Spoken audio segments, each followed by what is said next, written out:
Imagina que llevas 4 días caminando por el desierto de Sonora. El sol te revienta los labios, los pies te arden dentro de los guaraches, cargas en la espalda todo lo que eres, una cobija, una muda de ropa, un poco de dinero cosido en el dobladillo del pantalón. Y en el fondo de la mochila, envuelto en un trapo, un paquete pequeño que pesa poco pero que vale más que cualquier otra cosa que llevas. Tortillas secas, frijoles cocidos y prensados, tasajo, chile seco, piloncillo, la comida de tu mamá, la comida de tu rancho. La única cosa que en medio del desierto te recuerda quién eres y de dónde vienes. Eso lo vivieron millones de mexicanos durante el siglo XX. Los braceros que cruzaron la frontera para trabajar en los campos de California, Texas y Arizona entre 1942 y 1964. Los migrantes que siguieron cruzando cuando el programa terminó, porque el trabajo seguía estando del otro lado. Y lo que nadie documenta, lo que ningún libro de historia cuenta, es lo que pasó con esa comida cuando cruzó la frontera. Porque algunos intentaron prohibirla, otros la ignoraron, y finalmente, décadas después, terminaron pagando fortunas por ella. Esta es la historia de cómo la comida mexicana cruzó el desierto, sobrevivió la discriminación y terminó siendo la cocina más influyente del continente americano. El programa Bracero fue un acuerdo entre México y Estados Unidos firmado en 1942. Estados Unidos necesitaba trabajadores agrícolas porque sus hombres estaban en la Segunda Guerra Mundial. México tenía millones de hombres dispuestos a trabajar. El acuerdo duró 22 años y trajo a más de 4,5 millones de mexicanos a trabajar en los campos americanos. Lo que el acuerdo no contemplaba era la comida. Los primeros braceros que llegaron a los campos de California en 1942 se encontraron con que la comida que les servían en los campamentos era completamente ajena. Pan de caja blanco, carne enlatada, verduras hervidas sin sal, café aguado. No era mala intención de los empleadores, era simplemente lo que se comía en los campos americanos. El problema es que los braceros, muchos de ellos venidos de Oaxaca, Michoacán, Guerrero y Jalisco, no reconocían esa comida como alimento de verdad. Un hombre de Oaxaca acostumbrado a tortilla de maíz nixtamalizado, frijol negro con epazote y chile pasilla, no podía mantener su energía con pan de caja y carne enlatada.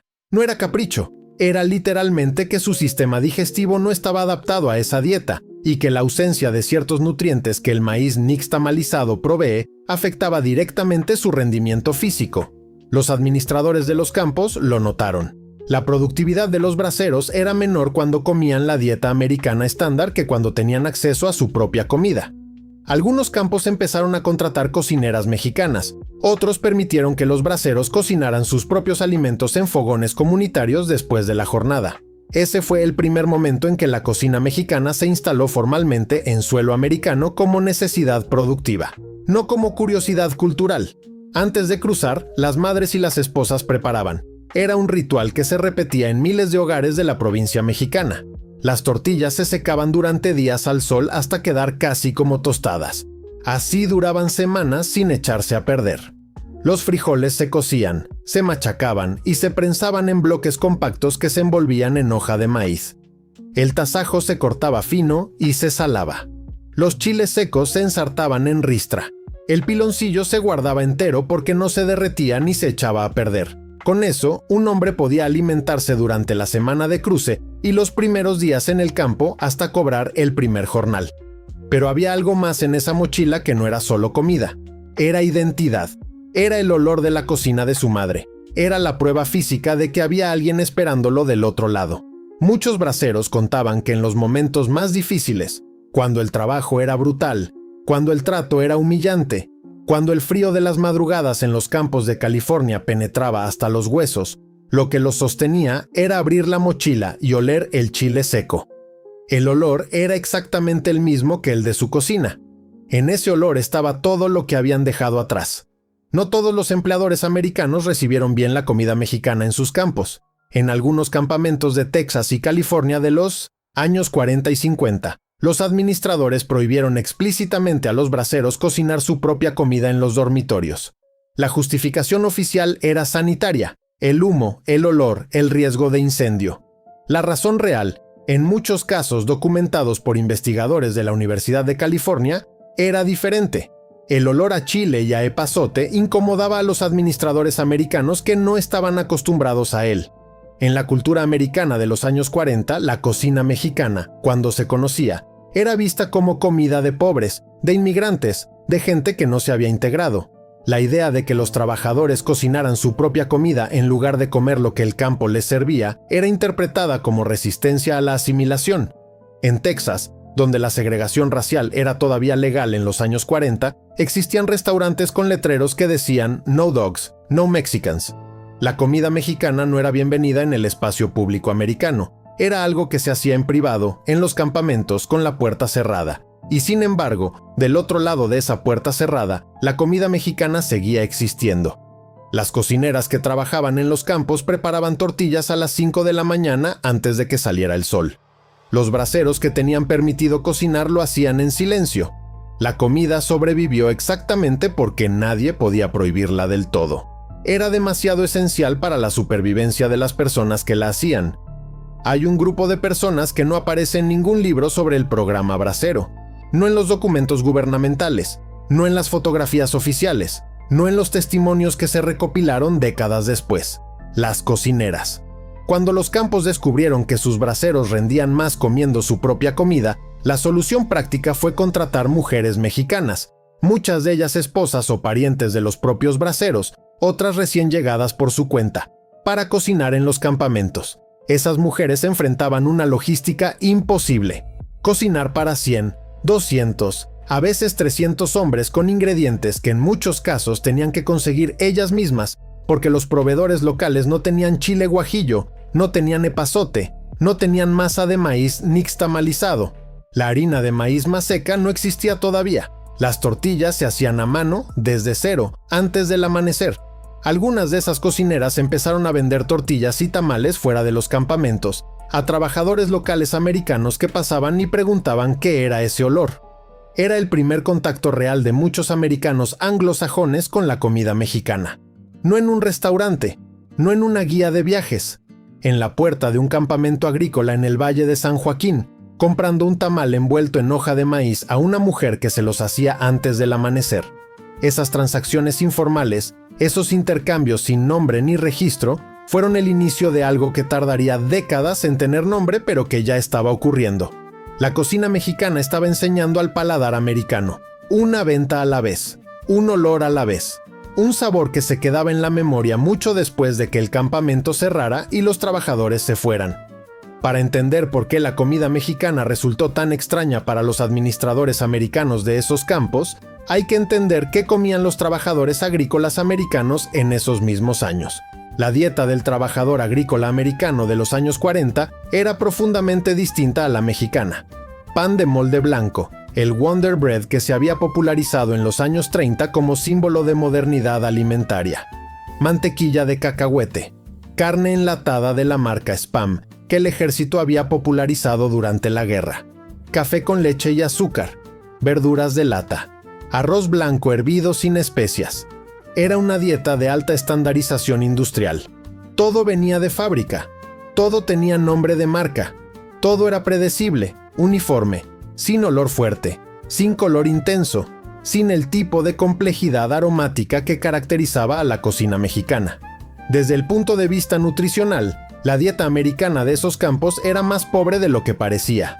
El pan blanco industrial había perdido la mayor parte de su fibra y sus micronutrientes en el procesamiento. La carne enlatada tenía niveles de sodio altísimos. Las verduras en lata habían perdido una parte significativa de sus vitaminas en 1900, el proceso de esterilización.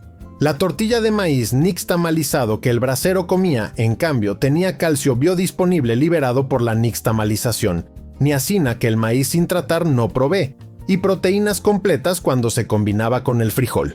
Era nutricionalmente superior en aspectos clave, pero nadie lo sabía todavía porque la nutrición como ciencia aplicada a la alimentación cotidiana era todavía muy joven. Lo que sí sabían los administradores de los campos, de manera empírica, es que los braseros que comían su propia comida aguantaban jornadas más largas y enfermaban menos. Eso era suficiente para permitirles cocinar, aunque el olor a chile siguiera incomodando. El programa brasero terminó en 1964, pero los mexicanos no se fueron, muchos se quedaron, Sus hijos nacieron en California, en Texas, en Arizona, y esos hijos crecieron comiendo 2 cocinas al mismo tiempo, la del colegio y la de su casa. En los años 60 y 70, en las ciudades del suroeste americano, empezaron a aparecer pequeñas taquizas, fondas modestas, puestos informales que servían comida mexicana a precio de obrero. No para turistas, para trabajadores. Para las familias que habían llegado con el programa bracero y que se habían quedado. Los americanos anglosajones de esas ciudades que pasaban frente a esos puestos generalmente no entraban. La comida les parecía extraña, picante, difícil de identificar. Pero había excepciones: estudiantes universitarios, artistas, gente que vivía en los mismos barrios que los trabajadores mexicanos y que un día, por curiosidad o por hambre, entraron y probaron. Y algo ocurrió. El taco, la tortilla, el mole, el chile, el guacamole, la salsa. Esos sabores que durante 2 décadas habían sido ignorados o rechazados, empezaron a tener sentido en paladares que no habían crecido con ellos. Y una vez que tenían sentido, era imposible olvidarlos. En 1962 se inauguró el primer local de Taco Bell en Downey, California. No era comida mexicana auténtica, era una versión americanizada y simplificada pensada para el paladar americano. Pero el hecho de que una cadena de comida rápida apostara por los sabores mexicanos decía algo sobre lo que estaba pasando en las calles de California. La comida que habían intentado prohibir en los campamentos se estaba convirtiendo en negocio. La paradoja de la cocina mexicana en Estados Unidos es que su expansión ocurrió completamente al margen de las instituciones. No hubo ninguna campaña gubernamental para promoverla. No hubo ningún acuerdo comercial que la incluyera. No hubo ningún restaurante con capital institucional que la llevara al mercado masivo en sus primeras décadas. Creció porque la gente la hacía y la vendía, de manera informal, en los márgenes del sistema económico americano. Los food trucks mexicanos, que hoy son considerados un fenómeno gastronómico sofisticado y cool en las ciudades americanas, empezaron como loncheras, camionetas viejas reconvertidas donde mujeres mexicanas vendían tacos, burritos y tamales a trabajadores de la construcción, empleados de fábricas y obreros de todo tipo que no tenían dónde más comer a buen precio. Las autoridades locales los persiguieron durante décadas, las mismas razones de siempre: higiene, competencia desleal con los restaurantes establecidos, uso indebido del espacio público. En Los Ángeles, entre los años 70 y los 90, hubo campañas sistemáticas de la policía para confiscar las loncheras y multar a sus operadores. Y la misma historia de siempre: la comida sobrevivió porque era demasiado necesaria para demasiada gente.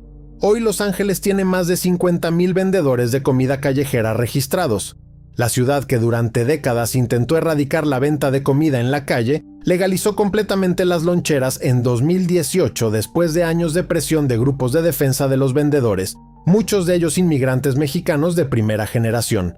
De la prohibición a la legalización, 70 años después, hoy la comida mexicana es la cocina extranjera más consumida en Estados Unidos, por encima de la italiana, por encima de la china, por encima de cualquier otra. El mercado de comida mexicana en Estados Unidos, incluyendo restaurantes, productos envasados, ingredientes y cadenas de comida rápida, mueve más de 100,000 millones de dólares al año. El aguacate, que los braceros de los años 40 comían directamente del árbol, en los campos de California porque nadie más lo quería, cuesta hoy entre $1,53 por pieza en los supermercados americanos. En los años 90, cuando los aguacateros mexicanos empezaron a exportarlo masivamente a Estados Unidos, los productores americanos lobbied activamente para mantener el embargo que impedía su entrada. El aguacate mexicano era demasiado competitivo. En 1997 el embargo se levantó parcialmente y en 2005 de manera total. Hoy México exporta más de 3 millones de toneladas de aguacate a Estados Unidos al año. La tortilla de maíz artesanal, que en los años 40 los administradores de los campamentos miraban con desconfianza, se vende hoy en las tiendas gourmet de Nueva York y Los Ángeles a precios que ningún bracero hubiera imaginado. En el mercado de Chelsea en Manhattan, un paquete de tortillas de maíz azul artesanales cuesta $8. La misma tortilla que una mujer oaxaqueña hacía a mano antes del amanecer en un campamento de Fresno para que su marido pudiera trabajar. El mole negro de Oaxaca, que los cocineros de los campamentos hacían en ollas enormes para grupos de braceros hambrientos, aparece hoy en los menús de los restaurantes más exclusivos de Nueva York y Chicago como plato principal a $35 la ración. Los chefs americanos que hoy ganan premios James Beard por su manejo del chile ancho, el epazote y el nixtamal aprendieron de libros escritos por investigadores que aprendieron de cocineras, que aprendieron de sus madres, que aprendieron en ranchos que nadie recuerda. La cadena de transmisión del conocimiento nunca se rompió del todo, pero la cadena de valor sí cambió de manos. Volvamos al principio. El hombre que cruza el desierto de Sonora con tortillas secas y chile en la mochila no sabe que lo que lleva va a convertirse en el ingrediente más buscado de la gastronomía americana décadas después. Él solo sabe que necesita comer, que necesita trabajar, y que esa comida que lleva es lo más parecido a su casa que puede cargar. Lo intentaron prohibir en los campamentos, lo ignoraron en las ciudades, lo copiaron sin crédito en las cadenas de comida rápida. Lo persiguieron en las calles durante décadas. Lo descubrieron cuando ya era demasiado evidente para ignorar. Y finalmente lo adoptaron, lo legalizaron y lo convirtieron en negocio de $100,000 millones al año. Ese es el arco completo de la cocina mexicana en Estados Unidos. Desde el letrero de No Mexicans en Texas en los años 40 hasta el taco de chapulines en el menú de degustación de un restaurante de Manhattan a $200 el cubierto. La comida llegó antes que el respeto. El respeto llegó cuando el dinero se dio cuenta de que la comida ya estaba ahí, y las mujeres que hacían tortillas a las 5 de la mañana en los campamentos de California nunca supieron que estaban construyendo el negocio gastronómico más grande de América del Norte. Hay una historia dentro de esta historia que merece contarse por separado porque ilustra perfectamente el patrón completo. El aguacate. Los braceros que trabajaban en los campos agrícolas de California en los años 40 y 50 veían los aguacates caer de los árboles al suelo. Nadie los recogía. Los administradores de los campos no sabían qué hacer con ellos. Los trabajadores americanos no los comían. El aguacate era completamente desconocido para la mayoría de los anglosajones de la época. Los braceros los recogían, los aplastaban con un tenedor, les añadían chile, cebolla, limón y sal y hacían guacamole. Lo comían con tortilla. Era una comida completa, nutritiva y gratuita que literalmente caía de los árboles. Los dueños de los campos lo veían con indiferencia. Si los trabajadores querían recoger esa fruta rara del suelo y comerla aplastada, que lo hicieran. No costaba nada. En 1992, la NFL autorizó la venta de guacamole en el Super Bowl. Ese año se vendieron más de 40 millones de aguacates solo durante el fin de semana del partido. El guacamole pasó de ser comida de braceros a ser el aperitivo más consumido en el evento deportivo más visto de Estados Unidos. En 1997 se levantó el embargo americano al aguacate mexicano. En 2005 se abrió completamente el mercado. Hoy México exporta más de 3 millones de toneladas anuales a Estados Unidos. El aguacate mexicano genera más de $3,000 millones al año en exportaciones. El estado de Michoacán, el mayor productor, tiene regiones donde el aguacate ha desplazado a prácticamente cualquier otro cultivo. Lo que los braceros comían del suelo porque nadie más lo quería, es hoy el ingrediente más buscado de la gastronomía americana y uno de los productos de exportación más valiosos de México. El patrón es siempre el mismo. Ignoraron, prohibieron, descubrieron, adoptaron, monetizaron. Cuando la industria alimentaria americana se dio cuenta de que la comida mexicana era un mercado enorme, intentó lo que siempre intenta, reproducirla industrialmente. El resultado fue Taco Bell, Old El Paso, Mission Tortillas, Pase Salsa, productos diseñados para capturar el sabor mexicano en un formato industrial, reproducible, estándar y rentable. Algunos de esos intentos funcionaron comercialmente de manera extraordinaria. La salsa embotellada superó al ketchup en ventas en Estados Unidos por primera vez en 1991. Taco Bell tiene hoy más de 8,000 locales en todo el mundo. Pero hay algo que ninguno de esos productos logró replicar: el sabor real. Cualquier mexicano que ha vivido en Estados Unidos lo sabe. Las tortillas de Mission son perfectamente funcionales, pero no saben igual que las de la tortillería. La salsa Pace no tiene el carácter de una salsa hecha con chile tostado. El Taco Bell Crunch Wrap no es un taco, no es esnobismo, es química. Los compuestos aromáticos que hacen que una salsa mexicana sepa como sabe se degradan con la pasteurización y el envasado. El nixtamal fresco tiene una textura y un sabor que la harina industrial no puede replicar completamente. El chile recién tostado libera compuestos volátiles que desaparecen en cuestión de horas. La industria americana aprendió a fabricar algo que se parece a la comida mexicana. pero no aprendió a hacer comida mexicana. Y esa diferencia, que parecía pequeña en los años 80, se ha ido haciendo más grande con cada generación de consumidores americanos que descubre la diferencia entre el original y la copia. Ese es el espacio donde los restaurantes mexicanos auténticos y los food trucks de las familias migrantes siguen siendo insustituibles, no porque sean más modernos, sino porque tienen algo que no se puede patentar ni embotellar. Ahora te preguntamos, si tu familia cruzó la frontera en algún momento, ¿qué comida llevaban? ¿Qué receta viajó con ellos y sobrevivió al cruce? Cuéntanos en los comentarios. Cada historia es un pedazo de historia que merece ser contado.